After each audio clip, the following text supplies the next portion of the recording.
वालेकुम स्टूडेंट्स, उम्मीद करती हूँ आप लोग खैरियत से होंगे। हम एक्सरसाइज 1.2 कर रहे थे और क्वेश्चन नंबर 2 स्टार्ट किया था, सिंप्लीफाई द फॉलोइंग। ठीक है, और उसके हम लोगों ने 4 पार्ट्स कर लिए थे। हम अपने नेक्स्ट पार्ट की तरफ मूव करते हैं। हमने कहा था हमारे पास जो नंबर होगा हम उसे स्मॉल नंबर्स में ब्रेक करेंगे, लाइक पावर्स की फॉर्म में ब्रेक करेंगे उसके प्राइम फैक्टर्स फाइंड करके। ओके, 25 था, 25 को ब्रेक किया 5 की फॉर्म में, 5 की पावर 2 आ गई। इसी तरह यहाँ पे भी 25 है, इसको भी क्या किया, ब्रेक किया 5 की फॉर्म में, सेम एज इट इज़ 25 को। हमें पता है 5 ब्रेक नहीं हो सकता। अब देखें हमने क्या करना है, ये 5 की पावर 1 है, ठीक है, ये 5 की पावर 2 है और बाहर इसकी पावर n+1 मल्टीप्लाई हो रही है। तो सबसे पहले इस पावर को इन दोनों से मल्टीप्लाई करवाएंगे, 2 को मल्टीप्लाई करवाएंगे n से, 2 को मल्टीप्लाई करवाएंगे 1 से, तो आ जाएगा 2n+1। इसी तरह हम लोग अपने डिनोमिनेटर में भी क्या करेंगे कि हमारे पास जो पावर आ रही होगी उसको क्या करेंगे, मल्टीप्लाई करवाएंगे। तो देखिए 2n+2, ये देखिए ये हमारे पास नेक्स्ट स्टेप बन गया। ठीक है, ये पावर मल्टीप्लाई हुई, ये भी पावर मल्टीप्लाई हुई। ये 5 की पावर 1 है, तो हम इस पावर 1 को इसमें से ऐड करवा सकते हैं, क्योंकि हमने पढ़ा हुआ है जब बेसिस सेम होते हैं तो पावर्स क्या हो जाती हैं, ऐड हो जाती हैं। ओके, ये 5 की पावर 1, 2n+2 में 1 ऐड हुआ तो हमारे पास बन गया 2n+3। ये वाली पावर एज इट इज़ रही और इसका बेस भी एज इट इज़ रही, सेम एज इट इज़ ये वाली फॉर्म भी हम लोगों ने लिख दी। अब ये देखें यहाँ पे भी ये चीज़ सेम ऐसे ही आ गई। अब हमने क्या करना है, न्यूमरेटर में से भी सेम टर्म कॉमन लेनी है, डिनोमिनेटर में से भी। तो हमें पता है हम लोएस्ट पावर कॉमन लेते हैं, तो 5 की पावर 2n+3 है, यहाँ पे 5 की पावर 2n+2 है, तो लोएस्ट हमारी है 5 की पावर 2n+2। यहाँ से कॉमन गया तो यहाँ पे सिंपल 1 रह गया, 5 की पावर 1 लिखें या ना लिखें, जस्ट 5 लिख दिया। ये वाली पूरी टर्म बाहर चली गई तो 1 रह गया। Same as it is denominator में भी 5 की पावर 2n+2 कॉमन लिया, ठीक है, और हमारे पास अंदर रह गया 5 की पावर, यहाँ से 4 में से 2 कॉमन गया तो 2 रह गई पावर, ये वाली सारी टर्म बाहर चली गई तो क्या रह गया, -1। ये पावर, ये वाली टर्म इस टर्म से कैंसिल हो गई, 5 - 1 4, 5 की पावर 2 थी तो 25 - 1, 25 में से 1 माइनस किया, क्या आंसर आया, 24। 4 के नीचे 24 डिवाइड हो रहा है, तो हम लोग सेम टेबल पे क्या करेंगे, इसे डिवाइड करेंगे, 2 2s आर 4, और तो सॉरी 4 पे भी कर सकते हैं, 2 पे भी कर सकते हैं, डायरेक्ट 4 पे कर लेते हैं। 4 1s आर 4, 4 6 आर 12, ठीक है। अगर आप 2 पे करेंगे तो आंसर आएगा 2 2s आर 4, 2 12s आर 16, फिर 2/12 आंसर आएगा, फिर same as it is 2 1s are 2, 2 6 are 12। तो हम कोशिश करते हैं कि हम लोग वर्किंग अपनी शॉर्ट कर लें, तो जिस तरह हम टेबल पर डिवाइड कर लें। ओके, अब हम अपने नेक्स्ट पार्ट की तरफ मूव करते हैं। हमारे पास है 16 की पावर x+1 प्लस 20, और हमारे पास ब्रैकेट में है 4 की पावर 2x, डिवाइड में आ रहा है 2 की पावर x-3 मल्टीप्लाई 8 की पावर x+2। हमें पता है 16 भी एक हमारे पास बड़ा नंबर है, ठीक है, इसके भी हम प्राइम फैक्टर्स फाइंड कर सकते हैं। तो हमें पता है 2 को 4 टाइम मल्टीप्लाई करवाएं, आंसर 6 आता है, तो हमने लिख दिया 2 की पावर 4, तो x+1 आ गए, प्लस 20 के फैक्टर्स फाइंड करेंगे। हमें पता है कि हमारे पास 4 5 है 20 होता है, और 4 को ब्रेक करें तो 2 की पावर 2 मल्टीप्लाई बाय 5, इस डॉट का मतलब है मल्टीप्लाई हो रहा है 5 से। यहाँ पे 4 को भी ब्रेक किया स्मॉल नंबर्स में तो 2 की पावर 2 बन गई, और ये वाली 2x एज इट इज़ आ गई। सेम एज इट इज़ 2 की power x-3 as it is रहा, 8 ब्रेक हुआ तो 2 की पावर 3, 2 को 3 टाइम मल्टीप्लाई करवाएं तो आंसर क्या आता है, 8 आता है, और x+2 हमारे पास ऐसे ही लिख दिया हम लोगों ने। अब क्या करना है, इस 4 को बाहर वाली पावर से मल्टीप्लाई करवाया तो बन गया 4x + 4। अब देखें ये 2 इनसे मल्टीप्लाई हुआ तो बन गया 4x, ये चीज़ एज इट इज़ आ गई। ये 3 बाहर वाली पावर से मल्टीप्लाई हुआ, बन गया 3x + 6। यहाँ तक हम लोगों ने कर लिया। अब हम नेक्स्ट स्टेप में क्या करेंगे, ये 2 की पावर 2 को इस 2 में ऐड कर देंगे। क्यों, क्योंकि हमें पता है बेसिस सेम हो तो पावर्स ऐड हो सकती हैं। बाकी सारे स्टेप्स एज इट इज़ लिखे हमने, ये 2 की पावर इसमें ऐड की तो बन गया 4x + 2। अब हमने क्या करना है, न्यूमरेटर में और डिनोमिनेटर में हम लोगों ने चेक करना है कि हमारे पास बन क्या रही है। ठीक हो गई बात। अब देखें डिनोमिनेटर में हमारे पास पावर्स ऐड हो रही हैं, क्यों ऐड हो रही हैं, लास्ट स्टेप में हमारे पास था कि हमारे पास पावर्स थी, ठीक है, और बेसिस सेम थी और वो आपस में मल्टीप्लाई हो रही थी। हमने क्या किया, उनकी पावर्स को ऐड करवा दिया। क्यों? क्योंकि बेसिस सेम थी तो पावर्स ऐड हो सकती थी। एक जगह लिखा हुआ था 2 की पावर x माइनस 3, मल्टीप्लाई हो रहा था 2 की पावर 3x प्लस 3। तो बेस एक दफ़ा लिखी और पावर्स आपस में ऐड हो गई। और अगर सब्ट्रैक्ट का साइन है तो सब्ट्रैक्ट हो जाएंगी, ऐड का साइन है तो ऐड हो जाएंगी।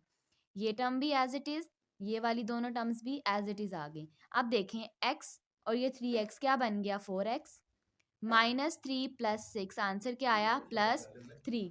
ओके, यहाँ पे हम लोगों ने क्या किया, इनकी पावर्स को ऐड करवा दिया। अब देखें हमारे पास न्यूमरेटर में आ रहा है 2 की पावर 4x प्लस 4 और इस टाइप साइड पे आ रहा है 4x प्लस 2। हमें पता है हम लोएस्ट पावर लोएस्ट टर्म को कॉमन ले लेते हैं। हमने लिया 2 की पावर, ठीक है।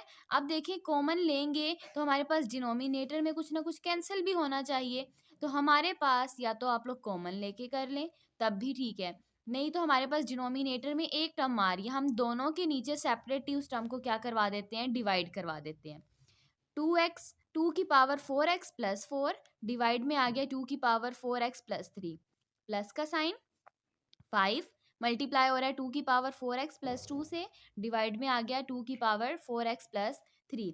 अब देखें ये नीचे पावर है, ठीक है, बेसिस दोनों की सेम है। जब ये पावर्स ऊपर आएंगी अपना साइन चेंज कर लेंगी। ये -4 बन गया, ये प्लस का 3 था, ये भी -3 बन गया। ये 4 इससे कैंसिल हुआ, +4 -3 तो 2 की पावर क्या आ गई, 1 आ गई। अब देखें यहाँ पर ये पावर्स ऊपर जाएंगी माइनस हो जाएंगी, ये -4 प्लस 3 था वो -3 बना, 4x -4x से कैंसिल हुआ, 2 -3 आंसर क्या आया, -1। और वो किससे मल्टीप्लाई हो रहा है, 5 से। अब क्या करते हैं, इस 2 को पॉजिटिव बना लेते हैं, तो नीचे भेज दिया तो पावर क्या हो गई, प्लस में हो गई। 2 प्लस हो रहा है 5/2 से, ये फ्रैक्शन है, ये होल नंबर है।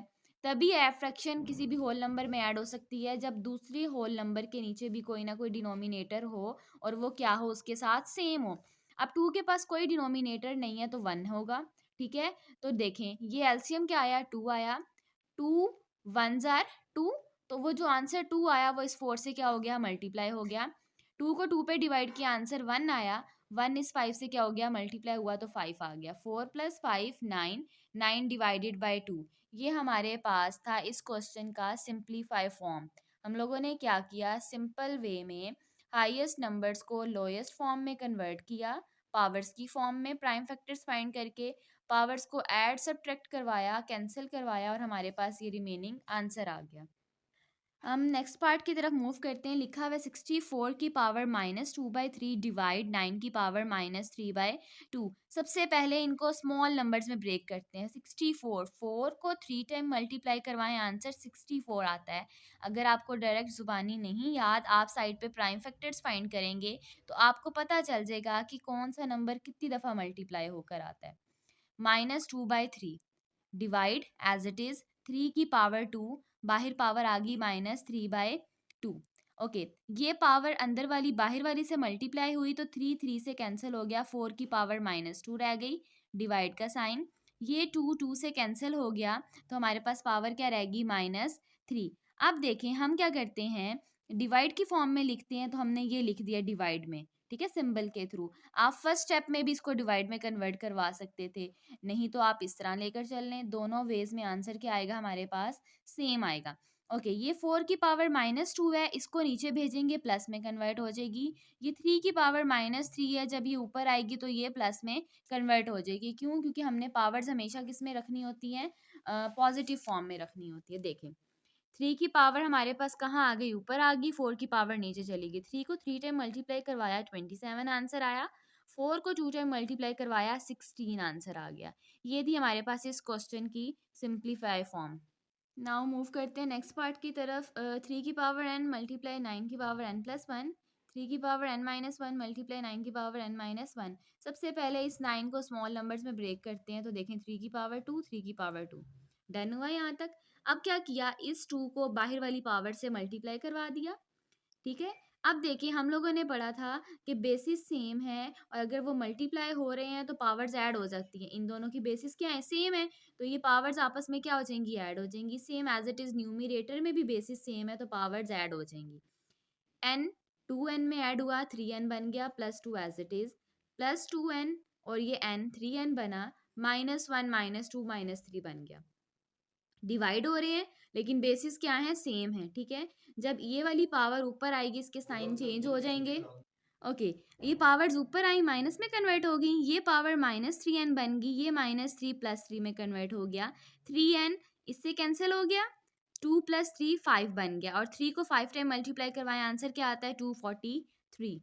नेक्स्ट पार्ट है सेम एज इट इज़, हम लोगों ने क्या करना है, पावर्स को स्मॉल फॉर्म में ब्रेक करवा देना है, ठीक है। ये थी 5 की पावर n, और 5 की पावर देखें यहाँ पे 6 है, और हमारे पास 6 किस में कन्वर्ट होता है, 2 और 3 में। यहाँ पे 9 गिवन है हमारे पास, यहाँ पे 4 गिवन है।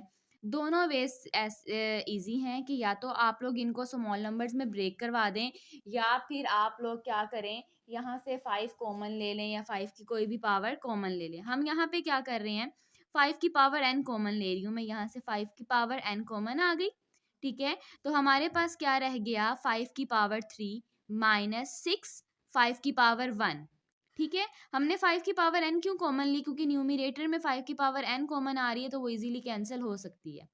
अब देखें, न्यूमरेटर में से भी 5 की पावर n कॉमन ली, अंदर रिमेनिंग रह गया 9 -4, ये पावर इससे क्या हो गई, कैंसिल होगी, 5 की पावर n 5 की पावर n से कैंसिल हो गई।